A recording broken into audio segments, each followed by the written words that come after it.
여성 공감 직업 토크쇼 그녀가 돌아왔다. 안녕하세요, 김민지입니다. 네, 오늘은 어제에 이어서 우쿨렐레 지도사 직업에 대해서 알아볼 텐데요. 오늘 그녀가 돌아왔다. 화요일에 만나는 그녀의 취업 스케치에서는요. 우쿨렐레 지도사 관련 자격증 정보와 또 취업 및 창업에 대한 이야기 함께 나눠보도록 하겠습니다. 그럼 먼저 오늘도 함께 해주실 분들 소개해드릴게요. 직업 전문가 조재한 박사님 모셨습니다. 안녕하세요. 예, 안녕하세요. 직업 전문가 조재한입니다. 음악으로 제2의 직업을 찾고 싶으시다면 우쿨렐레 지도사와 함께 하시기 바라고요. 오늘 자격증 정보와 취업, 창업 관련된 전략 함께 하도록 하겠습니다. 네, 그리고요. 오늘은 자격증과 취업에 대한 이야기 도움 말씀 주실 전문가 두 분 모셨습니다. 한국 우쿨렐레 음악교육협회 이사님 두 분 함께 하는데요. 먼저 박효실 이사님부터 인사 부탁드리겠습니다. 안녕하세요. 박효실입니다. 우쿨렐레 지도사 자격증 정보에 대해서 알려드리겠습니다. 네. 안녕하세요. 최선영입니다. 우쿨렐레 지도사 취업과 창업 정보에 대해 알려드리겠습니다. 네, 그녀가 돌아왔다 화요일에 만나는 그녀의 취업 스케치 지금부터 시작합니다.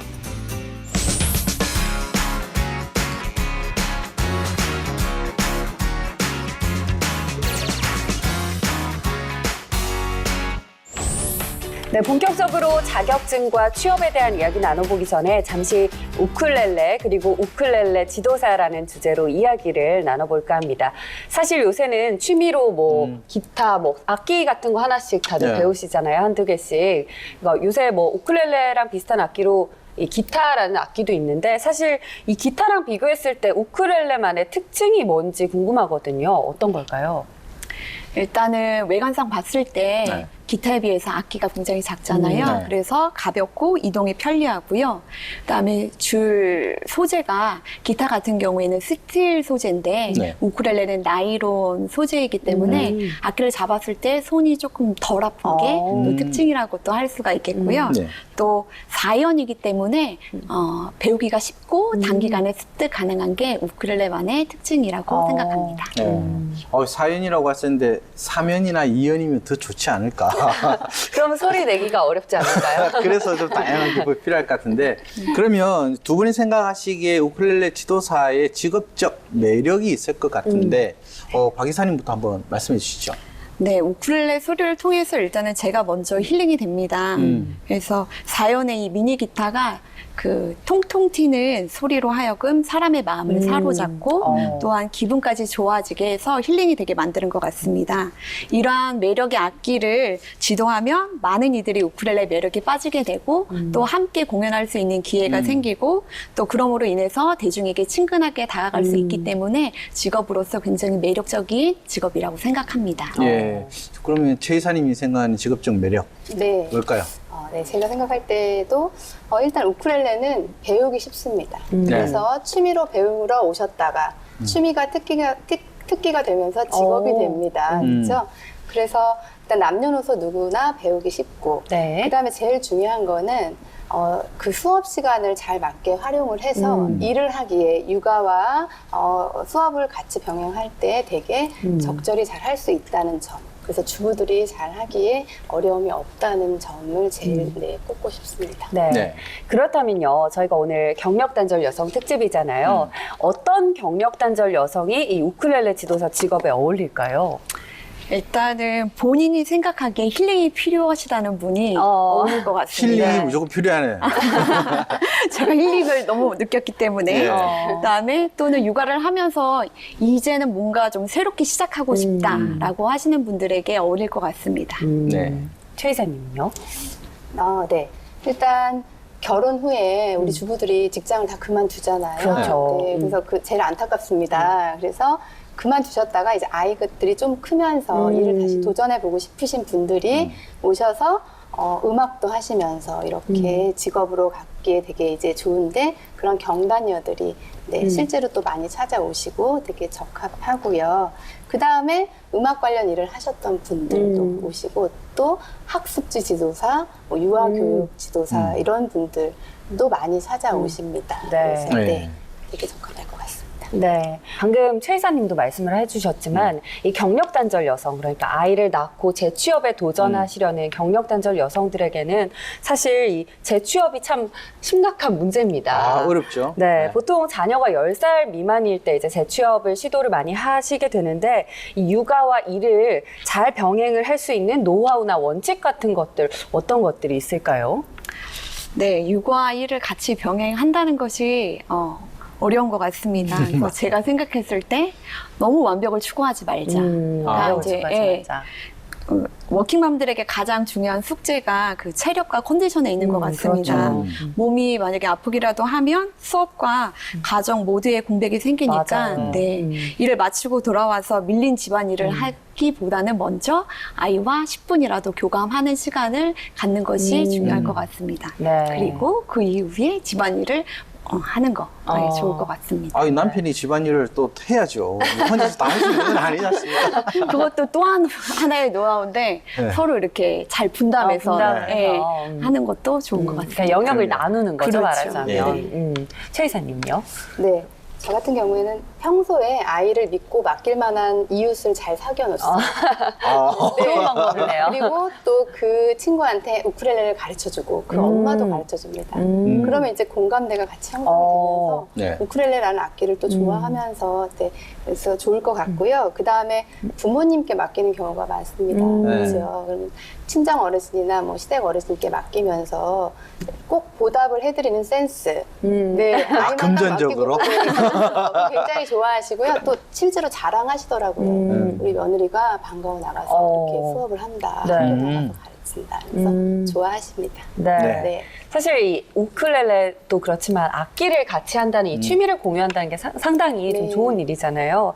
이 우쿨렐레 지도사라는 직업에 대해서 사람들이 좀 생소한 직업이다 보니까 오해하시는 분들도 있을 것 같아요. 이 우쿨렐레 지도사라는 직업에 대한 오해, 대표적인 것들 어떤 것들이 있을까요? 일단은 먼저 악기 배우기가 어렵다고 생각하시는 분들이 계실 것 같아요. 네. 저도 사실은 중학교 때 클래식 기타를 배웠었는데 그때 손이 너무 아파가지고 네. 처음에 우쿨렐레 배우게 된 게 저는 사실 안 배우려고 했었는데 주변 선생님들이 같이 배우자 그래가지고 이제 배우게 된 케이스인데요.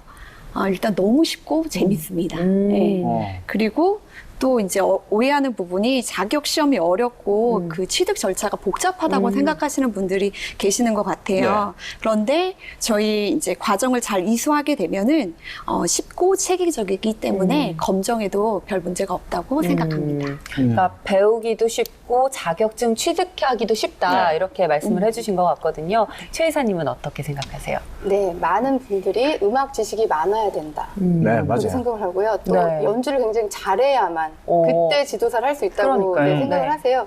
근데 그것도 중요하지만 제일 중요한 건 배우는 사람의 수준에 맞게 어떤 스킬이나 이런 수업을 전달해 드려야 되는데 네. 너무 어려운 걸 알려드리면 그분이 오히려 안 하시고 싶어 하시죠. 그렇죠. 그렇죠. 네, 그래서 기가 더 죽거나 너무 연주를 잘하는 걸 보여드리면 오히려 역효과인 걸 많이 봤습니다. 네. 그래서 스피치가 중요하기 때문에요. 전달을 잘 해줄 수 있는 그런 능력 키워서 네, 하면 좋을 것 같습니다. 네. 연주를 너무 잘해가지고 상대방을 기죽게 너무 만들어버려가지고 나못할 것 같아요. 그러니까 이런 이제 지도사분이 자기도 하다가 실수하고 나도 실수하네요. 네, 이 정도면 할 것 같다라는 생각을 심어주는 그렇게 거죠. 같이 공감대 형성하는 게 중요하다 그거 같은데 그러면 우리나라에도 우쿨렐레 지도사 관련한 대학교 학과들이 좀 있나요? 네, 국제신학대학원 대학교에 세계민속학과에 우쿨렐레 전공이 있습니다. 네. 그리고 유아교육과에 교양 과목으로 들어가 있습니다. 그리고 우리 최 이사님께서 또 출강을 하고 계십니다. 네. 오, 그렇군요. 교양까지 합치면 또 굉장히 많겠네요. 그렇죠. 네. 네. 그녀가 들어왔다 우쿨렐레 지도사 편 함께 하고 계시는데요. 잠시 후에 우쿨렐레 지도사 관련 자격증 정보와 또 취업 및 창업에 대한 이야기 함께 나눠보도록 하겠습니다. 그 전에요. 자격증 관련 수업 영상부터 화면으로 만나보시죠. 우쿨렐레 지도사 자격증 수업이 진행되고 있는 서울 서초구의 한 강의실. 강의실에는 이미 많은 수강생들이 우쿨렐레 지도사 자격증 수업을 받기 위해 모여 있었는데요. 여성들의 도전이 많은 자격증인 만큼 대부분의 수강생들은 여성들이었습니다. 합창단 애들 똑같이 합창. 열정적으로 진행 중인 오늘 강의는 어떤 부분에 대한 것일까요? 네, 오늘은요 3급 지도사 자격증 과정 중에 가장 기초적인 악기 잡는 법, 그다음에 코드 잡는 법, 그다음에 주법에 대한 이 움직임, 그다음에 악기를 타지하는 방법에 대해서 집중적으로 배워보는 날입니다. 그래서 잘 잡으셔야 돼요. 자, 왼손은요 기본 자세. 우쿨렐레 지도사 3급 자격증은 입문 단계답게 기본 자세에 대한 부분을 많이 강조했는데요. 네, 붙인 상태. 기본 중에 손을 기본이기 벌리지 때문에 않고 붙이면 꼭 배워야 하는 이 부분이기도 상태에서 합니다. 바로 한 개, 두 개, 세 개, 우쿨렐레 네 개, 지도사는 손바닥을 연주보다 갖다 지도하는 놓고 부분에 대한 가운데에서 지식이 가운데 많이 두 번째 필요한데요. 가운데를 딱 놓고. 보면 안 돼요. 보면 안 돼요. 그만큼 이론 공부도 중요하죠. 두 개.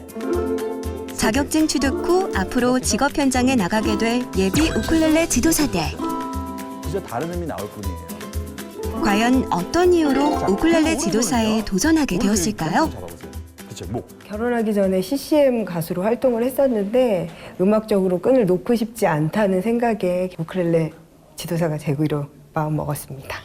저희 아이를 이제 우쿨렐레를 시켰었거든요. 근데 선생님께서 한번 해보시라고, 도전해보시라고 말씀해 주셔서 용기를 내서 한번 하게 됐습니다. 자, 이 곡은 셔플 리듬이에요. 그래서 아까는 고고 리듬이었잖아요. 허벅지에서 시작해서 치고 바로 내려오시는 거예요. 그래서 느낌이 약간 다리를 절뚝절뚝하는 그런 느낌이에요. 그래서 다운이 굉장히 길어요. 그래서 다운, 업, 다운, 업, 다운, 업, 다운. 깡. 자세 교육이 끝나고 본격적으로 우쿨렐레 연주하는 법을 배우게 되는데요. 기본 리듬을 연주하면서 하나, 둘 연주를 완성해 갑니다. 아직은 서툴지만 누구보다 진지하게 그리고 즐겁게 우쿨렐레를 연습하는 수강생들의 모습. 잠시 지켜보도록 할까요? 울려 퍼질 이 거리를 둘이 걸어요. 몰랐던 그대와 아래 세계. 우쿨렐레 지도사는 처음에 취미로 시작해서 직업으로도 연결되는 사례가 많다고 하는데요. 또한 음악을 통해 자신을 힐링하고 다른 이들을 즐겁게 할 수 있는 직업이기도 합니다. 아이들을 좋아하기 때문에 아이들이 있는 뭐 방과후나 이런 유치원이나 뭐 이런 곳에 가서 아이들 좀 가르쳐주고 싶어요. 전공하지 않으신 분들도 남녀노소 누구나 쉽게 배울 수 있게끔 체계적인 교수법으로 저희가 함께 해드리기 때문에 누구나 자신감만 가지고 도전해보시면 잘 하실 수 있으십니다.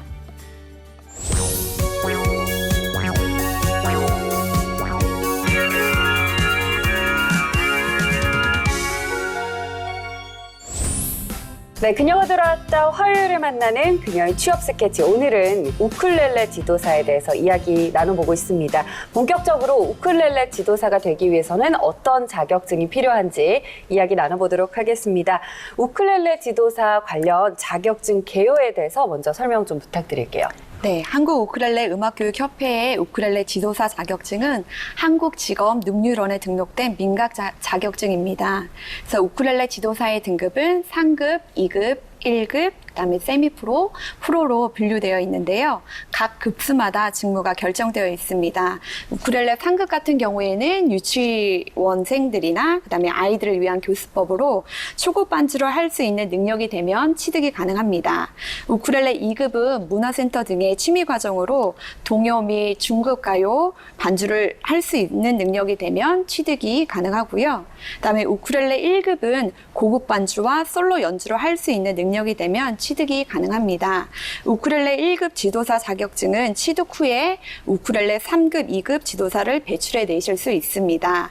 세미프로는 우쿨렐레 3급에서 1급 자격 과정을 지도할 수 있는 권한이 부여되고요. 프로 같은 경우에는 연주 및 저술 활동을 할 수 있는 능력의 수준이 되면 취득이 가능하고요. 그다음에 전 자격 과정을 지도할 수 있습니다.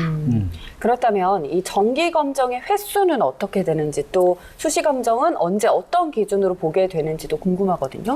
네, 정기 검정의 횟수는 분기별로 있어서 총 4회가 되겠고요. 네. 수시 검정 같은 경우에는 협회 정회원을 추천을 받은 자로서 협회가 제시한 해당 악기 지도사 자격 과정을 이수하면은 응시를 하실 수가 있습니다. 여기에서의 정회원은 협회가 주관한 지도사 1급 이상 자격증을 취득한 자로서 본회가 인정하는 직무 교육을 이수하면 정회원이 되실 수 있습니다. 네.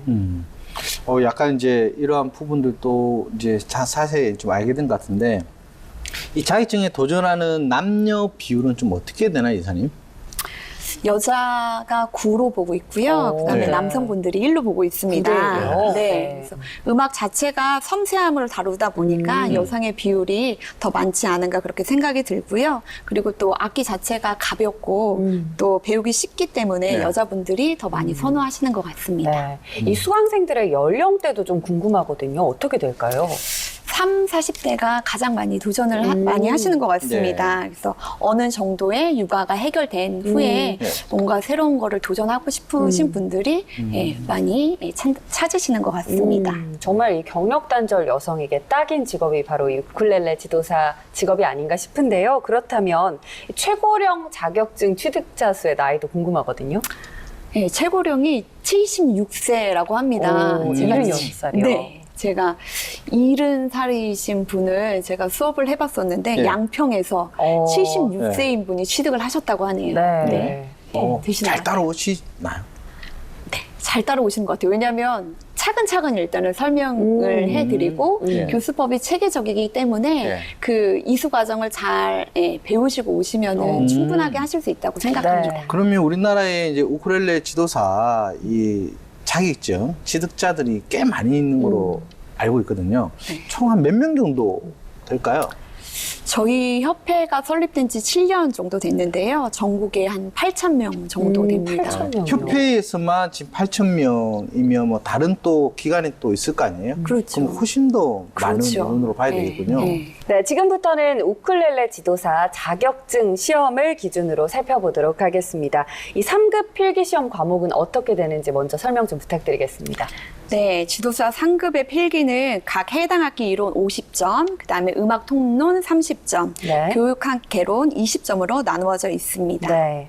네, 필기시험 중에 해당 학기 이론 같은 경우에는 우쿨렐레 개론과 관련된 부분이 출제가 되고요. 네. 그다음에 음악 통론 같은 경우에는 음악 기초 악전에 관한 부분들이 나오게 됩니다. 네. 그다음에 교육학 개론은 교수법과 관련된 부분이 출제가 된다고 생각하시면 될 것 같습니다. 네, 좀 크게 이제 이야기를 좀 해주셨는데 이 중에서 필기시험 네. 어떻게 나오는지 하나 콕 찍어서 좀 설명 좀 해주시죠. 네.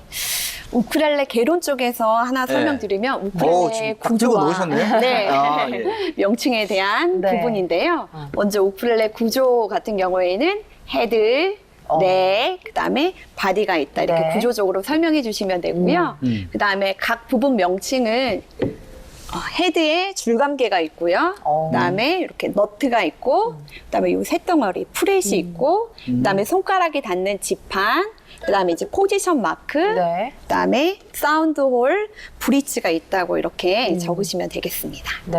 어우. 선생님께서 아까 별로 안 어렵다고 하셨잖아요. 전 옆에서 보니까 굉장히 어려울 것 같거든요. 네. 네. 좀 필기시험에서 수강생들이 가장 좀 어려워하는 부분이 있다면 어떤 부분일까요? 아무래도 코드를 적는 부분이 아닐까 생각이 됩니다. 그래서 코드에 따른 운지를 코드 다이어그램으로 해서 만들어야 되는데요. 네. 평소에 그냥 악기를 코드로 그냥 잡고 쳤었는데 그거를 일단은 코드 다이어그램으로 해서 운지법을 적어내야 되는 거, 요게 가장 어려워하지 않나 싶습니다. 네. 이 코드 다이어그램이라는 것은 이렇게 줄에 맞게끔 이렇게 코드를 네, 그려야 맞아요. 된다라는 건가요? 그렇죠. 네. 네. 그래서 약간 용어가 좀 생소하긴 해서 네. 제가 네. 여쭤봤는데 네. 일단 뭐 자격증 과정을 이제 준비하는 과정 굉장히 이제 실습도 많이 해야 되고 필기 공부도 많이 해야 되잖아요. 그리고 이제 여러 가지 곡도 연습을 할 것 같아요. 네. 근데 이제 이 곡은 직업 현장에서 많이 사용되니까 꼭 마스터해라 라는 곡이 있을 거라는 거죠. 네. 한 곡 좀 추천해 주십시오, 최사님. 네. 기초 3급 곡은요, 예. 고고 리듬을 사용하면서 네. 주요 3화음의 코드가 나오는 곡을 이제 추천을 해요. 그래서 예. 그래야 그 안에 동요나 쉬운 가요 등을 할 수가 있습니다. 네. 그리고 2급은 이제 셔플 리듬이나 칼립소, 슬로우 고고 등 요 안에서 이제 코드를 다양하게 또 점차 이제 배우는데요. 네. 중급 가요 정도를 하실 수 있고요. 네. 그다음에 고급 1급은 이제 정말 클래식 기타처럼 네, 타브 악보를 보면서 연주를 할 수 있고 네. 멜로디를 이제 치는 것입니다. 그래서 저희는 그 지도사 과정 중에 시험곡이 있어요. 네. 그 시험곡이 연주곡이라고 생각하시면 될 것 같아요. 네. 그 곡을 마스터하시면 되고 굳이 또 이제 곡목을 얘기하자면은 3급 곡에서는 쉬운 동요, 뭐 올챙이와 개구리, 네. 뭐 꼭 들어가죠. 뭐 솜사탕 이런 노래, 조개껍질 먹고 뭐 이런 노래를 좋아하시고 뭐 중급 정도는 벚꽃 엔딩, 봄에 정말 좋아하는 노래, 벚꽃 엔딩 또 네, 봄봄봄이라든지 이런 노래를 하고요. 고급 과정에서는 이제 솔로 연주를 할 수 있는 예. 클래식 기타 곡으로 애니롤이라든지 이런 노래를 이제 연주하게 됩니다. 네. 방금 이제 최 이사님께서 곡 이름도 말씀을 해주시면서 설명을 해주셨는데 사실 용어나 리듬의 이름 같은 거를 어려운 말씀을 해주셔가지고 막 와닿지는 않거든요. 제가 동료 아까 그 봄봄봄 뭐 이래갖고 올챙이 이런 것들은 이제 귀에 잘 들어왔습니다. 네. 그래서 저희가 또 하나의 부탁을 좀 드려볼까 하는데 또 우크렐레 악기가 또 여기 네, 있잖아요. 네. 그래서 짧게 한 곡 연주를 해주시면 저희 시청자분들께서 너무 좋아하실 것 같단 말이죠. 네, 일단 기능급수에 맞게 네. 3급이다. 그러면 개울가에 소리가 진짜 올챙이 좋네요. 한 마리 나비야 나비야 조개 껍질 묶어 네, 이렇게 메들리로 지금 하고 있습니다. 네, 이 정도가 3급 곡이에요. 네. 그다음에 중급 곡은 네. 이제 셔플 리듬이 들어가면서 오늘은 우리 너무 좋네요. 걸어요 이 거리를 낯성에 가면 편지를 써주세요. 네. 네, 이 정도가 이제 중급. 네. 네, 고급은 이제 멜로디를 치는 거죠.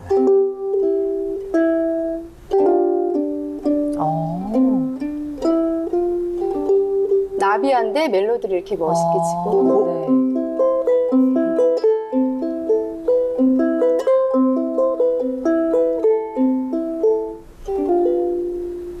와.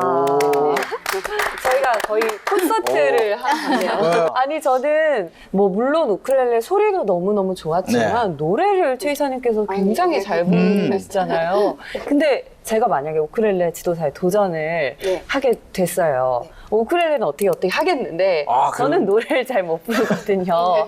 그러면 이렇게 최 이사님처럼 노래도 잘 불러야 하는 건가요? 노래 연습도 하게 됩니다. 왜냐면 저희가 공연을 가고 봉사활동도 꼭 들어오거든요. 네. 그럼 활동을 하면서 일단 독주를 하기 전에는 이 같이 무대를 어울리는 네. 이렇게 노래하면서 연주를 하게 되기 때문에 노래 연습도 하게 됩니다. 그래서 노래를 좋아하시는 분들이 오시면 되게 좋은 이제 악기인 거죠. 혹시 저처럼 노래를 못하는 사람들은 도전하기가 힘든 아니요, 건가요? 잘하게 됩니다. 그냥 어른들. 네. 아, 음치도 저도 가능한 건가요? 네, 그럼요. 그럼 저같이 이렇게 음이탈을 딱 해버리면 이 실례잖아요. 이게 똑같이 네. 하는데. 근데 어우. 걱정 안 하셔도 돼요. 옆 사람이 안 틀렸어요. 그래서 내가 틀린 부분을 옆 사람이 안 틀려서 보완도 되고요. 이게 네. 혼자 솔로가 아닌 이상은 그래서 어울려서 하기 정말 좋은 악기라고. 네. 그렇군요. 네, 여러분들 좋은 소식입니다. 노래를 못 하시는 분들도 도전을 할 수 있는 직업이 바로 이 우크렐레 지도사라는 직업이라는 거 말씀을 해주셨는데요. 최 이사님의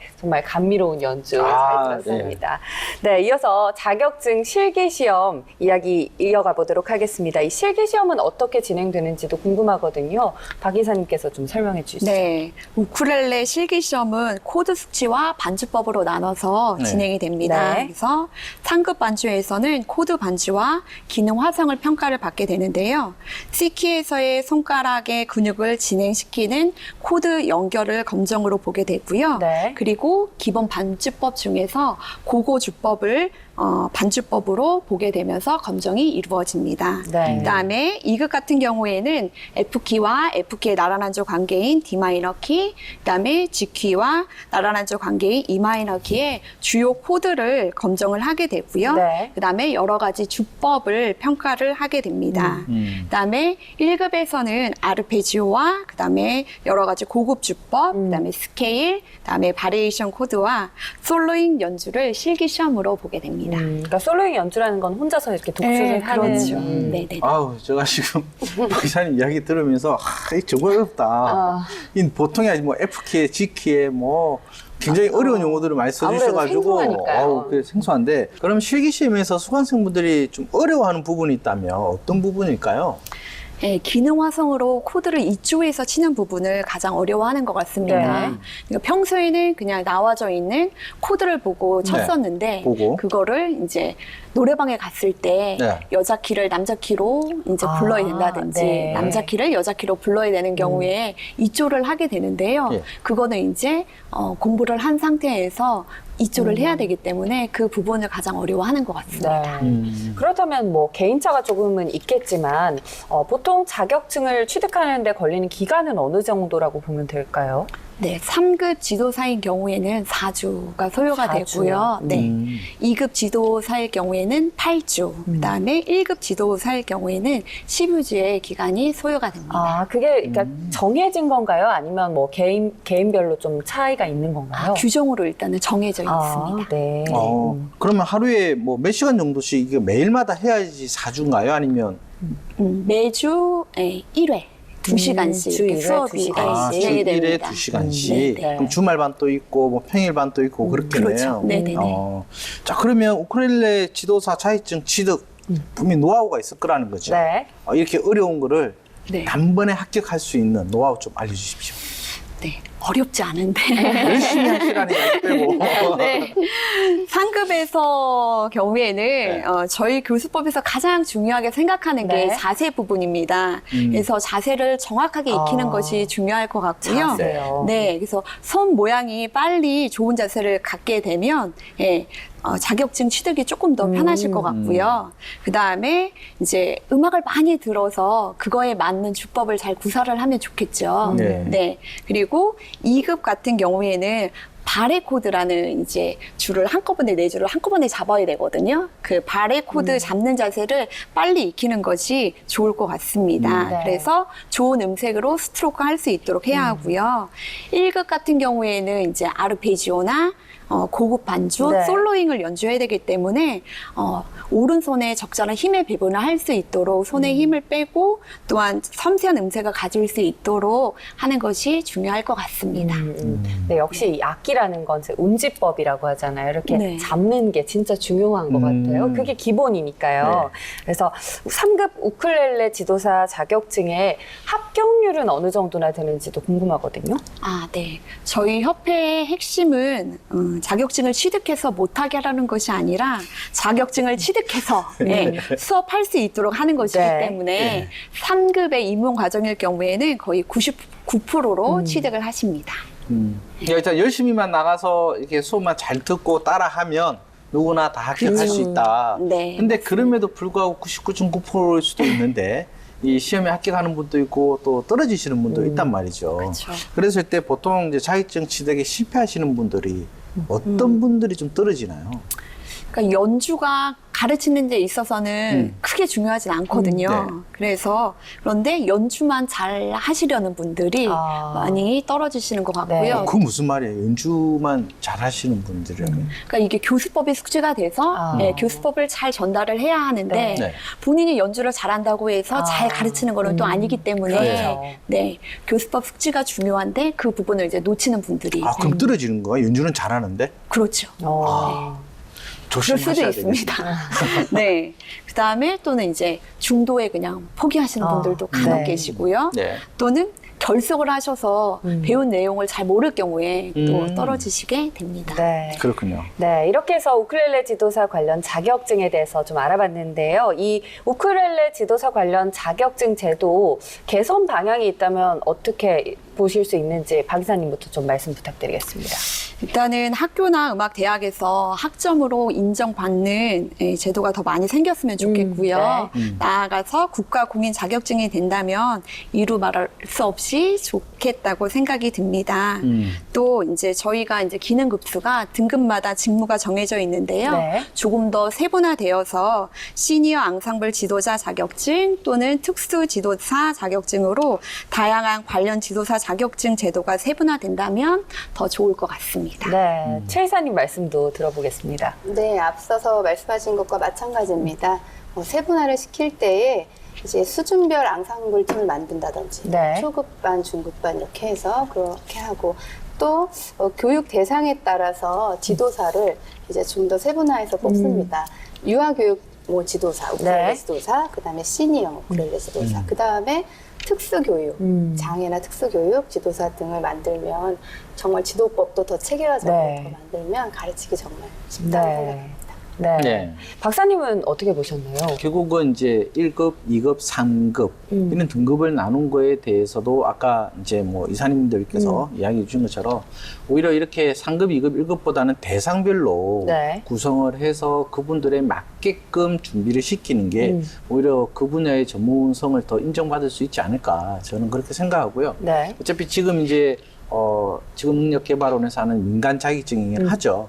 그래서 이러한 자격증이 이제 좀 대중화가 돼서 이제 국가 공인 자격증으로 이제 좀 승급 위로 올라갈 수 있게끔 좀 대중화에 저는 좀 신경을 좀 더 썼으면 좋겠다라고 생각을 합니다. 네, 이렇게 해서 지금까지 우쿨렐레 지도사 관련 자격증 내용 살펴봤는데요. 이어서 우쿨렐레 지도사 관련 취업과 창업에 대한 이야기까지 함께 나눠보도록 하겠습니다.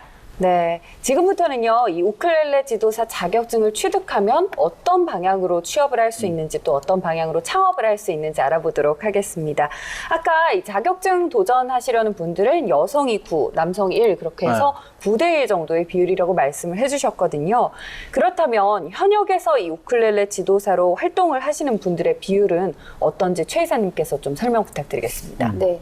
앞서 조사한 것과 마찬가지로요. 네. 여성분들이 9, 남성분들이 1명 정도의 비율입니다.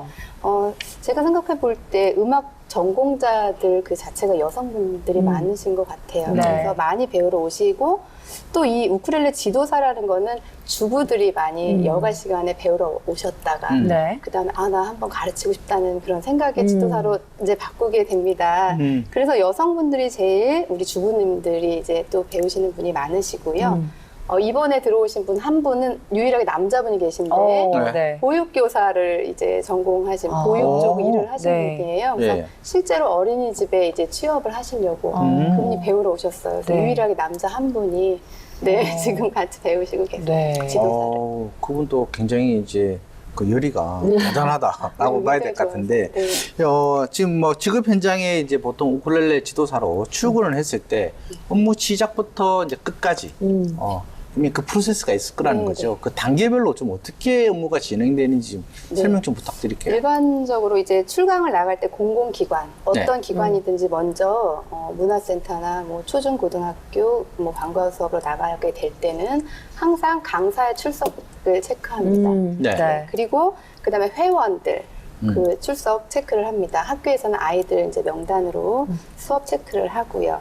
그다음에 수업에 들어가셔서는 악기를 튜닝하고 그다음에 네. 악보를 나눠주고 네. 이런 일은 이제 매주 기본으로 하고요. 그다음에 이제 퇴근 시에는 학습 일지를 씁니다. 어디서나 마찬가지로 네. 오늘 결석이 누군지, 네. 뭐 수업 태도가 어땠는지, 뭘 가르쳤는지 이런 걸 확인을 이제 꼭 적어주셔야 되고 그다음에 간혹 이제 결과물을 항상 원하시죠. 교육을 한 그렇죠. 어떤 곡을 뭐 마스터했고, 네. 그럼 이제 연주회를 원하세요. 작은 음악회처럼. 그러면 평상시에 수업을 하실 때 노래와 그 연주를 딱 이렇게 맞게 예, 공연처럼 이제 연습을 시켜주시는 어렵지 않은 곡으로. 네. 꼭 어렵지 않은 곡으로 해야 돼요. 네. 그러면 아이들이 정말 잘 네. 그러니까 쉽게 접근해야 되고 그러면 보통 동영상 같은 경우도 대부분 좀 촬영 같은 거 미리 좀 하지 않나요? 선생님들이 이제 하려고 하는데 요새는 또 함부로 막 이렇게 찰뜰지를 못하잖아요. 네. 그래서 아이들이 이제 좋아하고 동의하에는 찍어서 또 평가를 하죠. 우리의 모습. 입은 누가 크게 벌렸나, 누가 네. 웃지를 않나, 자세는 누가 좋나, 이런 걸 하면서 또 이제 공부가 되는 네. 예. 그렇게 영상으로 남겨놓으면 두고두고 보면서 네네네. 좀 추억이 될 것 네네. 같다는 생각도 드는데요. 네. 두 분 말씀을 듣다 보니까 이 우쿨렐레 지도사가 되면은 이 취업을 할 수 있는 진로 영역도 정말 다양한 것 같다는 생각이 들거든요. 이 자격증 취득 후에 진로 영역 구체적으로 어떻게 되는지 최 이사님께서 좀 말씀 부탁드리겠습니다. 네, 다양한 영역이 있겠지만 뭐 학교 같은 경우에는 이제 방과 후 지도사, 네. 그다음에 자유학기제 강사, 그다음에 네. 돌봄 교실, 네. 네, 그렇게 많이 이제 나가게 되고요. 그다음에 이제 마트에서나 아니면은 뭐 백화점이나 이런 데서 문화센터, 네. 그런 데서도 하고, 그다음에 또 제일 많이 하는 것은 이제 우쿨렐레 지도사를 양성하는 이런 전문가. 네, 이제 네. 저희 같은 네. 그런 기관. 전문가들도 많이 이제 하게 됩니다. 그래서 음. 창업 또 더 열심히 하시는 분은 창업을 통해서 이제 본격적으로 네. 네, 이제 그렇겠죠. 교육장을 하나 얻어서 이제 전문적으로 많은 활동을 하시는 분. 네.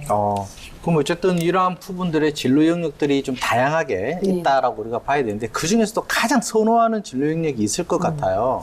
네. 어느 분야가? 제일 안전하게 방과 후 지도사를 많이 좋아하십니다. 방과 후 네. 지도사. 네, 일단 아이들이라서 네. 일단 가르치기 또 좋고요. 네. 그다음에 제일 중요한 거는 아이가 이제 우리는 주부기 때문에 저녁에 집에 오면 또 할 일이 많잖아요. 네. 저녁도 해야 되고 그 방과 후 지도사 같은 거는 너무 늦게까지 수업 시간이 있질 않거든요. 예. 그래서 우리 주부들이 제일 병행해서 하기에 좋습니다. 음. 문화센터 같은 경우에는 네. 수업 시간을 조절을 해요. 어느 네. 기관이나 강사랑 네.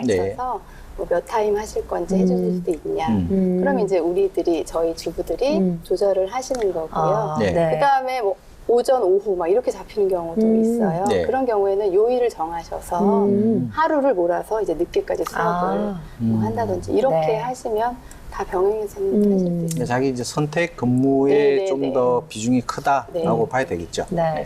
방금 이제 최 이사님께서 다양한 진로 영역들에 대해서 설명을 좀 해주셨는데 그렇다면 이 박 이사님 각각의 기관에서는 어떤 우쿨렐레 지도사를 원할까요? 네, 한 기관에서도 사실은 다양한 연령층과 기호에 따라서 수업이 이루어질 수 있기 때문에 네. 취미반은 이제 뭐 성인반, 아동반, 실버반 또는 자격반으로 나눠져서 수업이 이루어질 수 있습니다. 따라서 각 수강생들의 기호나 연령층을 고려한 음악적 융통성을 발휘해서 곡을 선곡할 수 있고 또 교수법을 잘 활용할 수 있는 그런 지도사를 원하시는 것 같습니다. 네.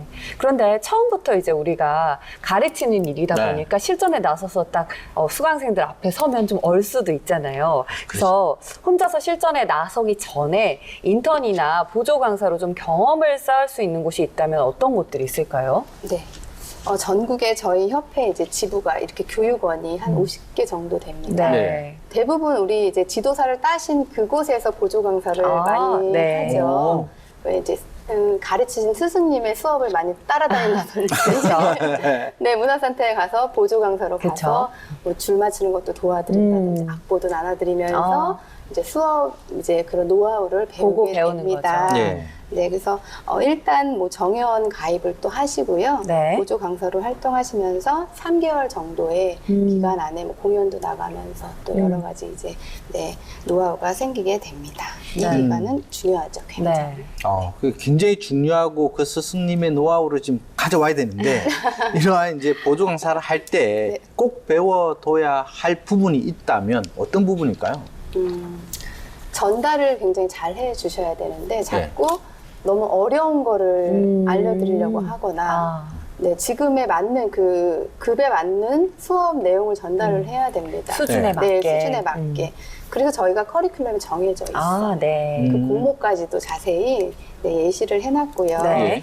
네, 그런 거. 그 다음에 또 너무 막 시간을 오버해서 수업을 합니다. 너무 열정적으로 하시니까 예. 그 시간이 지났는데도 계속 수업을 하세요. 그러면은 이제 나중에는 어렵고 계속 너무 알려준다든지 이런 또 민원이 들어올 수가 있습니다. 네. 네, 그런 조절을 할 수 있는 법들도 이제 많이 배우셔야 되고요. 네. 그 다음에 회원들의 성향, 성형 파악. 네, 뭐 어른들을 가르칠 일도 많잖아요. 네. 그러니까 그런 걸 잘 파악하셔서 노하우를 습득하시는 게 좋을 것 네. 같습니다. 그렇다면 이제 자격증 취득 후에 여러 취업처에 지원을 하잖아요. 그럴 때 이제 이력서에 좀 강조하면 좋을 내용들 어떤 것들이 있을까요? 네. 일단 지도사는 기본이고요. 우쿨렐레 지도사를 네. 한다는 건 기본으로 하시고, 근데 보니까 저희가 취업을 할 때 보니까 우리 선생님들이 되게 많은 자격증을 갖고 계시는데 그걸 다 빼시고 음악 관련만 쓰신 분이 있어요. 네. 근데 실제로 그렇지 않아요. 네. 지도사 1급만 따고 딱 경력 없이 딱 보내면 오히려 더 싫어하십니다. 그 기관에서. 그 지도사증도 중요하지만 경력도 많이 보시거든요. 네. 그래서 어떤 일들을 했는지. 네, 그래서 뭐 보육교사 지도사 있는 분도 있고, 뭐 심리치료 공부하신 분도 있고, 미술 네. 공부하신 분도 있고, 이런 걸 다양하게 적어주시면 또 그쪽 기관에 맞게 네. 이분을 추천해드릴 그쵸. 수 있는 계기가 되겠죠. 네. 예. 그럼 어쨌든 이제 이러한 서류도 쓰고 작성을 했는데 면접 보러 가야 되잖아요. 면접이 어렵죠. 면접 보러 갈 때 우쿨렐레를 들고 가야 되나요? 아니면 그냥 면접을 가야 되나요? 어떤 그러게요. 태도를 취해야지 유리할까요? 우쿨렐레 일단 이제 추천이 오면은요, 네. 악기를 갖고 이제 가게 됩니다. 면접. 무조건 들고 가긴 가야 되는 거죠? 네, 가죠. 예. 그래서 그래도 제일 먼저 중요한 거는 뭐 첫인상과 말투, 목소리 톤. 네. 아무래도 우리 지도사를 그렇죠. 보는 거기 때문에 네. 교육을 하신 입장이니까. 뭐 연주자가 아니기 때문에 뭐 갑자기 너무 요란하게 연주자 같이 만약에 교육자적인 좀 네. 이런 이미지로 가셔야 될 것 같고요. 네. 그 다음에 좀 자신감 있게 말투를 좀 하셔야 될 것 같아요. 네. 그 다음에 또 즉흥적으로 연주를 해보라고 하시는 분이 계세요. 네. 그러면 평소에 우리가 자격증을 취득하면서 배운 곡들은 꼭 네. 마스터를 해주셔서 그 앞에서 보여주시면 네. 그럼 만약에 혹시나 제가 또 궁금한데 한번 해보세요라고 했을 때 네. 수준을 어쨌든 그 센터의 대상자들이 많이 다양하게 있다. 그럼 1급 과정에 했던 네네. 올챙이부터 시작해서 이제 리듬을 타는 몇 곡 정도 하는 게 좋나요? 글쎄요, 한 수준 어느 정도 가져가야 되나요? 초급, 중급, 고급용으로 그냥 짧게 보여주셔도 하나씩? 되고요. 네. 대부분 뭐 수준별로 해보세요 이렇게 하는 곳은 없고 네. 근데 그분이 재밌게 수업을 할 수 있나 노래도 이제 재밌게 하면서 전달을 할 수 있나 이런 거를 많이 보실 거예요. 그럼 아까 전에 이사님이 하셨던 그 느낌대로 해서 좀 다양하게 네. 이야기를 하는 게 좋겠다라는 거죠. 그렇다면 이제 실제로 면접을 보시려는 분들을 위해서 최 이사님께서 예상 면접 질문을 몇 개 정도 소개해 주시면 좋을 것 같아요. 네. 방과 후 지도사의 경우는 이 질문을 제일 많이 하셨어요. 아이가 수업 시간에 흥미를 못 느끼고 하기 싫어합니다. 그럼 어떻게 하시겠습니까? 이렇게 질문을 실제로 하셨어요. 네. 그래서 저는 이제 체벌을 하면 안 되고 요새는 그렇잖아요. 네. 그냥 아이가 원하는 대로 이제 두고 싶습니다. 그랬더니 웃으시면서 그럼 안 된다고 네. 상담을 통해서 네. 왜 하기 싫은지 왜 어렵냐고 이러면서 쉽게 끌어가야지 한 명의 낙오라도 네. 없이 끌고 가라. 때론 사탕을 주면서 이렇게 그렇게 대처를 하면 될 것 같습니다. 그런 네. 질문을 또 하고요. 네. 네. 그 다음에 뭐 연주회나 발표회를 해보신 적 있습니까? 네. 실제로. 네. 경력이 없는 분들은 아마 그런 질문을 받으실 것 같아요. 네. 연주회 참가가 없잖아요. 네. 그러면은 우리는 꼭 이제 결과물을 보여드려야 되기 때문에 네. 그런 준비. 그러면은 일단 그걸 위해서라도 많이 참여를 이제 하셔야겠죠. 여러 활동에. 네. 사전에 이제 지도사를 따면서 봉사도 나가시고 이런 것들이 중요할 것 네. 같고요. 이게 그냥 단순하게 자격증 취득하는 거를 넘어서서 다양한 활동이 네. 어찌 보면 면접 때 굉장히 큰 도움이 된다라고 하시는 것 같은데 그러면 어쨌든 우쿨렐레 지도사 업무를 하는 데 있어서 또 다른 지식들을 또 많이 알면 네. 또 뭐 지도하는데 굉장히 또 많은 도움이 될 것 같아요. 네. 추가적으로 다른 분야 지식이 좀 필요하다면 어느 분야를 좀 습득해 놓는 게 좋을까요?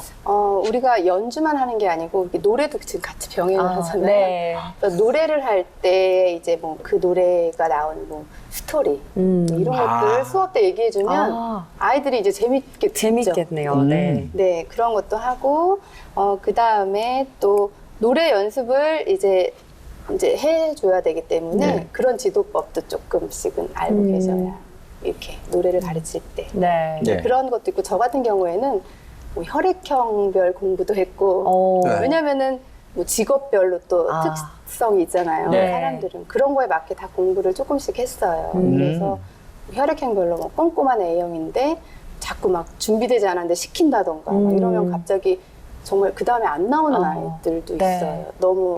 너무 많이 주입해서 막 시킨다거나 네, 이런 경우에 부담스러워하니까 그쵸. 네, 그런 걸 잘 조절해서 하셔야 돼요. 그래서 수업 전에 항상 저는 이제 첫 시간에는 항상 우리가 이제 토킹하는 시간을 가져요. 네. 뭐 네. 갑자기 악기를 막 가르치지 않고 무슨 일을 하세요? 네. 네, 어떤 노래를 좋아하세요? 이러면서 사전에 좀 파악을 합니다. 수강생들과 좀 친해지는 네, 거죠. 커뮤니케이트. 그래놓고 이제 나중에 무슨 형요?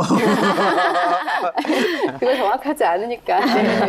네. 그런데 이런 취업 정보들, 그러니까 우쿨렐레 지도사로 취업을 할 수 있는 네. 취업 정보들은 어디서 얻을 수 있나요? 네. 전국의 기관, 학교 등에서 이제 연락이 협회로 옵니다. 일단 협회로. 네. 그래서 네. 협회에 소속이 돼 있으면은 제일 이제 많이 얻을 수 있고요. 네. 네. 그 다음에 각 지방 뭐 교육청 홈페이지에 보면 강사 구인 구직란이 있습니다. 네. 네, 거기에서 채용 공고란에서 확인을 하시면 이제 좋을 것 같습니다. 네. 그러면 서울하고 이 지방권에서 이제 우쿨렐레 지도사 이 취업 가능성이 약간 차이가 있나요? 아니면 거의 동일하다고 봐야 될까요? 네, 이거는 많은 분들이 수도권이 잘 될 거라고 생각을 하시죠. 왜냐면 수요가 많잖아요. 아, 근데 그렇죠. 강사들도 많아요. 사람이 많기 때문에. 네, 그래서 이거는 뭐 맞는 건 아닌 것 같아요. 인구가 많은 만큼 강사도 많으니까요. 경쟁률이 또 세겠죠. 그럴 예. 때는. 그렇지만 저희 협회는 일단 네트워크가 잘 돼 있어서 전국에서 다 수업 의뢰가 와요. 저 같은 경우에는 부산에서도 오고 제주도에서도 막 갑자기 오면은 협회로 연락을 해서 그 지역 강사들을 이제 보내는 경우가 있고요. 네. 그 다음에 제가 생각할 때는 신도시들 이제 막 자리 잡는 신도시들은 예. 사람이 귀하죠, 강사들이. 거기에 이제 직접 들어가는 사람들이 이제 많지 않아요. 이제 발전을 하기 네. 때문에 하나씩 인구가 이제 늘어나잖아요. 네. 그런 경우에 강사가 귀해서 네, 제발 와주세요. 막 이런 경우. 일부러 그쪽 지역으로 이사 가도 되겠다. 저 같은 경우에는 정말 그렇게 창업을 하려고 네, 그런 신도시에 많이 다녀요. 제가 봐도 그렇게 하시는 분도 꽤 있으신 것 같더라고요. 네. 그래서 교습소 차려서 네, 네, 네. 그래서 하고 이제 또 다른 곳으로 네, 가는 그렇죠. 전략이 필요하겠죠. 네. 사업 잘하실 것 같습니다.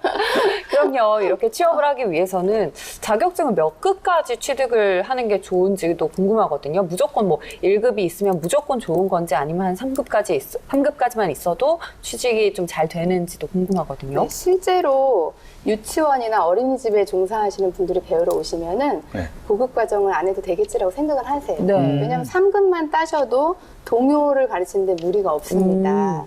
그리고 뭐 1급이나 2급은 이제 문화센터, 그래서 네. 이제 성인들을 가르치거나 네. 그다음에 방과 후 강사, 자유학기제 강사 이런 곳에서는 좀 높은 급수를 선호하십니다. 네. 그게 실력과 연관된다고 이제 좀 보실 수도 있겠잖아요. 네. 그래서 그런데 기본적으로는 급수보다도 어디까지 배웠냐에 따라서 이제 저희는 커리큘럼이 3급은 기초, 뭐 3개, 4개의 코드에서 벗어나지 않고 2급은 아까 보셨듯이 이제 이런 게 정해져 있어요. 네. 그래서 클래식 기타처럼 난 높은 연주를 이제 하고 싶다. 솔로 연주를 하고 싶다. 이러면은 그거 1급을 하셔야 돼요. 네.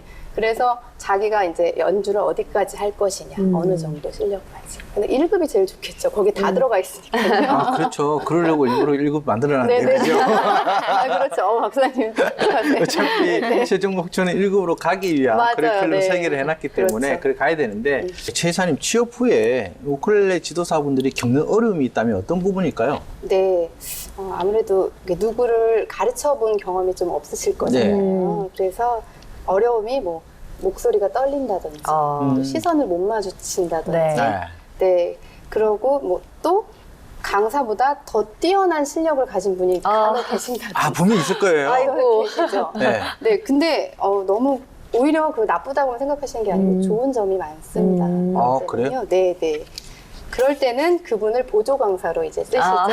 그래서 네네. 튜닝도 하는 것도 도와주세요. 아. 이렇게 하면 그분이 이제 다 도와주시고 아. 악보도 같이 좋은 공유합니다. 방법이네요. 네, 네. 보통 그런 분들이 있으면 막 기죽는 경우가 많아요. 맞아요. 네. 내가 이거를 가르쳤을 때 그분들이 괜히 우습게 보는 거 아닐까? 뭐 이렇게 하기 때문에 네, 네, 이런 네. 부분들이 쫙게 이제 이겨내는데 네. 힘듦이 좀 있지 않을까 생각을 합니다.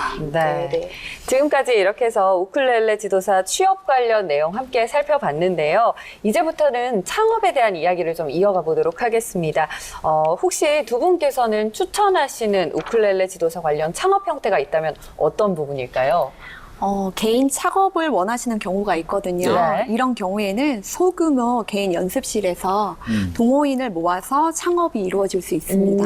그리고 또 교회나 복지관 같은 공간을 빌려서 모임을 진행을 할 수 있기도 합니다. 네. 그래서 이런 경우에는 강습비를 재량으로 받을 수 있겠습니다. 최 이사님께서는 어떤 창업 형태 추천하시나요? 네, 이제 전문 창업 형태가 있습니다. 네. 예, 협회 소속하에 이제 협회 지원을 받아서 어. 네, 여러 가지 이제 노하우나 뭐 강의 자료 이런 것들을 이제 네. 가지고 전문적으로 교육 활동을 하시게 됩니다. 네. 그래서 저희 협회는 이제 지부라는 그런 개념으로 네. 창업을 하실 수가 있고요.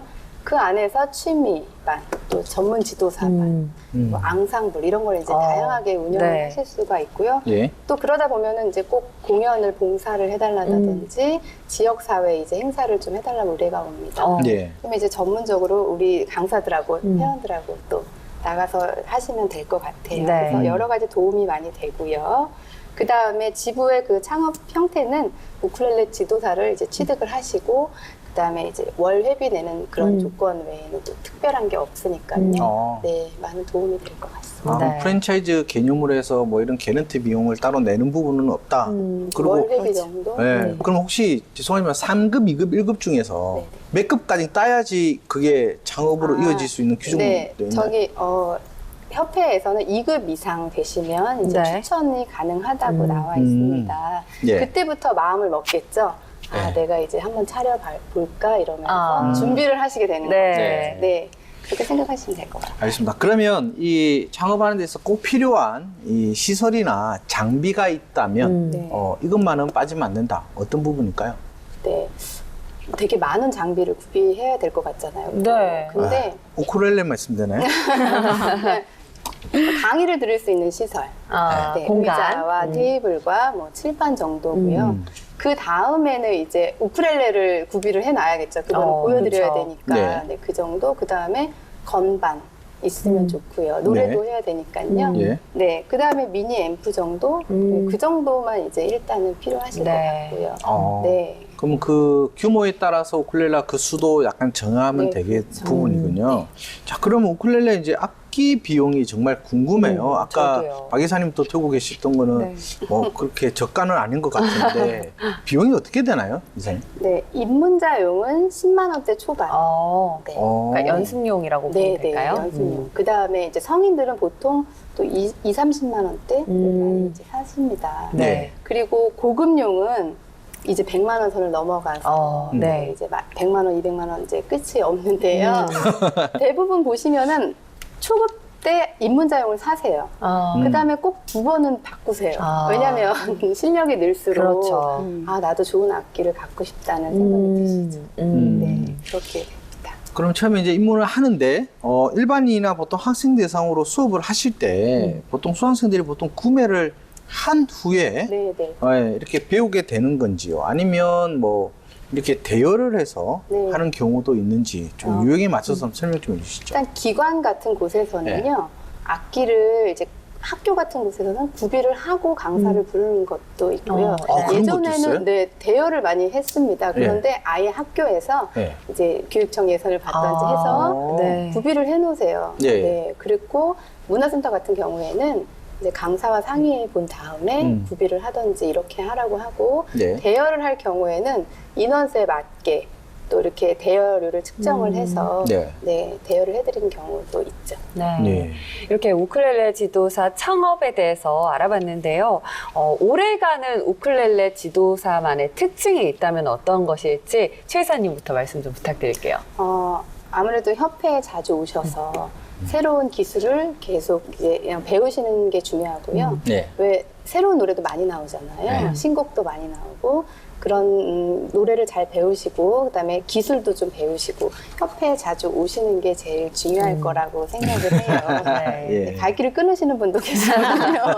그러면 정보도 없고 그러기 때문에 이제 모르실 수 있어요. 네. 예, 그 홈페이지에 공지가 다 나오지 않을까? 그래도 현장 실습이 제일 중요합니다. 그렇군요, 현장. 네. 네. 박 이사님께서는 오래가는 우쿨렐레 지도사 특징 어떤 것들이 있다고 보시나요? 저는 일단 우쿨렐레 악기의 매력에 빠져야 되지 않을까 싶습니다. 그렇죠. 예, 본인이 우쿨렐레 매력에 빠져서 수업하는 것과 또 그렇지 않은 경우는 완전히 다르다고 다르죠. 생각하거든요. 네. 네, 그래서 본인이 먼저 우쿨렐레로 힐링도 하고 그리고 가르쳤을 때 그 가르침을 받는 사람들의 표정이 바뀌는 맞아요. 모습을 보면은 네. 굉장히 즐겁기 때문에 오래가지 않을까 그렇게 네. 생각합니다. 네, 이렇게 해서 지금까지 박효실 이사님 그리고 최선영 이사님과 함께 우쿨렐레 지도사 자격증 정보 그리고 취업 및 창업에 대한 이야기까지 함께 나눠봤습니다.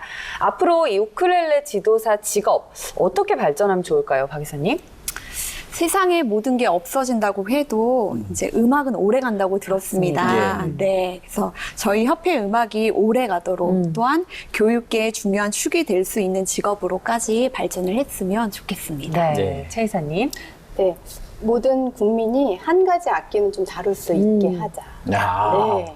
그렇게 이제 저희 협회의 또 마인드가 그렇습니다. 그래서 그거 음악으로 인해서 좀 풍성하게 즐길 줄 알게 하면 정말 좋겠고 네. 우쿨렐레가 또 메이저 악기가 되어가지고요. 네. 기타처럼 예전에 왜 60, 70년대에는 통기타가 맞아요. 없는 집이 없는 것처럼 네. 네, 이 우쿨렐레도 지금 많이 대중화가 되어서 교육계에서도 네, 더욱더 음악을 즐겁게 할 수 있게 되기를 바랍니다. 네. 마지막으로요, 우쿨렐레 지도사 도전하시려는 그녀들에게 응원 한마디씩 부탁드릴게요. 네. 행복해지고 또 쉽고 체계적으로 배울 수 있는 우쿨렐레 지도사에 지금 도전해보세요. 네. 네, 망설이지 마시고 일단 먼저 배워보시면 반은 성공하신 겁니다. 주위 사람의 말을 듣고 어렵다 이렇게 평가를 하지 마시고 직접 현장에 오셔서 배워보시고 또 점점 이 실력을 키워나가셔서 멋진 지도사로 거듭날 수 있게 되기를 진심으로 바랍니다.